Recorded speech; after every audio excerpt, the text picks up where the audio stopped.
Bentornati a tutti, scopriamo OpenHub dal punto di vista dell'utilizzatore in questo nuovo episodio di OpenHub in pillole.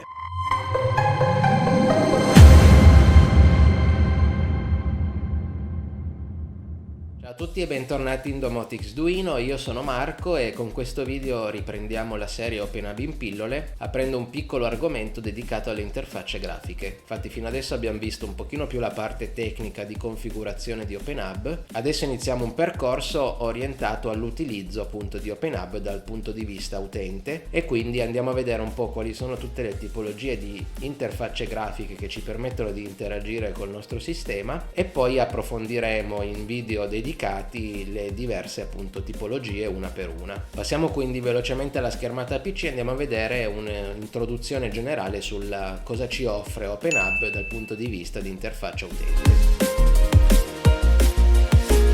Partiamo subito col dire che OpenHub ha da OpenHub 3 sviluppato una nuova interfaccia grafica sia per l'amministrazione che per la fruizione appunto del sistema, che si chiama MainUI. Questo sostituisce la vecchia Pepper UI che era utilizzata diciamo relativamente poco sul vecchio OpenHub perché era abbastanza un po' complessa, non stabilissima eccetera. Adesso appunto la MainUI è diventata la principale interfaccia di gestione e amministrazione del sistema. Oltre alla gestione e amministrazione del sistema ci permette anche di sviluppare delle interfacce utente e il primo esempio lo possiamo vedere appena apriamo la home page di OpenHub. Come vedete una bella schermata nera, ovviamente vuota perché all'inizio non sono stati inseriti dei widget di default, ovviamente perché dipende da ogni sistema, quindi non ci può essere un default, ma questa pagina è totalmente customizzabile andando a vedere poi nella parte di impostazioni delle pagine ed è una pagina che è sempre presente in OpenHub e non si può cancellare, sviluppata comunque in MainUI. La MainUI ci permette di creare pagine di tipologia differente e queste le possiamo vedere andando in impostazioni Pages e cliccando sul più per l'aggiunta, dove abbiamo la pagina dei grafici, la chart, la floor plan che ci permette appunto di definire un background, quindi uno sfondo con il nostro piano, ad esempio la nostra stanza, e inserire sopra degli oggetti interattivi, una pagina di map, quindi una mappa geografica in cui inserire dei segnaposto, una pagina tab, cioè la pagina in cui priva di contenuti che però permette di avere all'interno della stessa pagina più pagine con contenuti diverse accessibili tramite l'utilizzo di una navigazione a tab, la pagina di layout che è la pagina principale in cui si possono inserire tutti i widget e la vecchia e famosa sitemap che ci permette di creare delle interfacce relativamente semplici e leggere principalmente per l'utilizzo su mobile. Oltre a tutto quello che si può fare tramite MainUI abbiamo la sitemap che è un qualcosa che ereditiamo dal vecchio OpenHub e che comunque è gestibile anche da MainUI oltre che da file di testo, e poi abbiamo ancora il nostro vecchio Hub Panel che come vedete qua non è gestito, però bisogna andare nella barra di destra che appare nel momento in cui siamo sulla pagina principale, clicchiamo su quest'icona e abbiamo il nostro Hub Panel. Hub Panel è un'ulteriore interfaccia che ci permette di creare delle interfacce customizzate per l'utilizzo su un particolare dispositivo, perché non diventa più un'interfaccia responsive ma è un'interfaccia dedicata a quel particolare dispositivo, quindi a quelle particolari misure. Diciamo che per chi non è nuovo ad OpenHub lo conosce ed era l'unico modo una volta per scrivere delle interfacce, per creare delle interfacce dedicate ad esempio ai pannelli a muro, su tablet eccetera. Adesso tutto questo si può fare anche su MainUI, quindi probabilmente Hub Panel diventerà obsoleta, però è ancora uno strumento valido per appunto creare interfacce. Torniamo sulla nostra interfaccia principale e parliamo un attimino solo di questa pagina un pochino particolare che come vedete è una pagina a tab che si presenta con 4 tab di cui uno chiamato Overview vuoto perché è totalmente customizzabile dall'utente mentre gli altri 3 tab sono anche loro customizzabili, non totalmente, però dipendono dal modello semantico che abbiamo creato. Quindi sono pagine che si autogenerano in funzione del modello semantico. Ad esempio su ambienti noi avremo tutta una serie di widget riferiti alle location che abbiamo creato nel nostro modello semantico, che all'interno hanno un qualcosa di concreto, quindi equipment o altre location.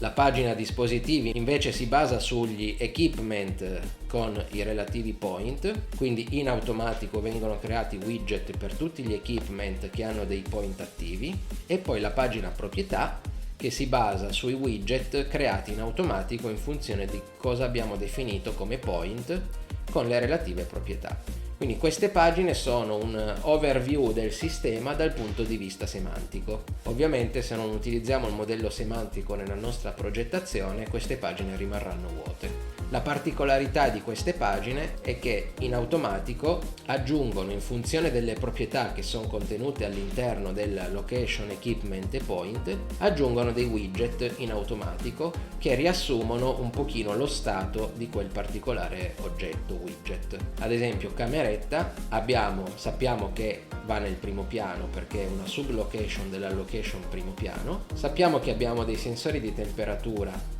e qua ci fa vedere la media, dei sensori di umidità e qua ci fa vedere la percentuale, e in teoria abbiamo anche delle luci che nel momento in cui sono accese qua appaiono come widget. Possiamo fare un esempio: io adesso prendo il telefono, vado sulla sitemap, accendo una luce, cameretta, vedete che è apparsa quest'icona che mi fa vedere che c'è una luce accesa, ne accendo 2, appare l'icona con il numero di oggetti relativi a quell'icona. Adesso le spengo e sparisce.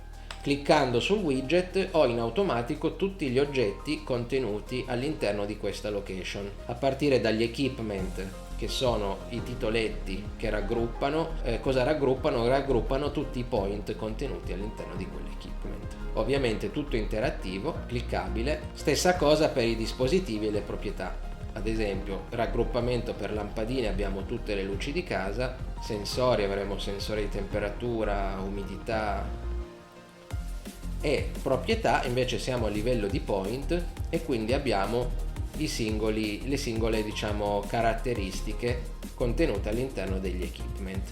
La cosa comunque importante è che queste interfacce si popolano in automatico utilizzando il modello semantico. Quindi è importante progettare il modello semantico per avere in automatico la pagina overview popolata con tutti i widget. Queste pagine, come detto, sono popolate in automatico, però possono essere anche customizzate cliccando sull'icona di modifica. Vedete che io ho ambienti, dispositivi e proprietà che corrispondono ai 3 tab che avevamo nella pagina overview, e qui ho qualcosina che posso fare, come spostare, raggruppare, eccetera.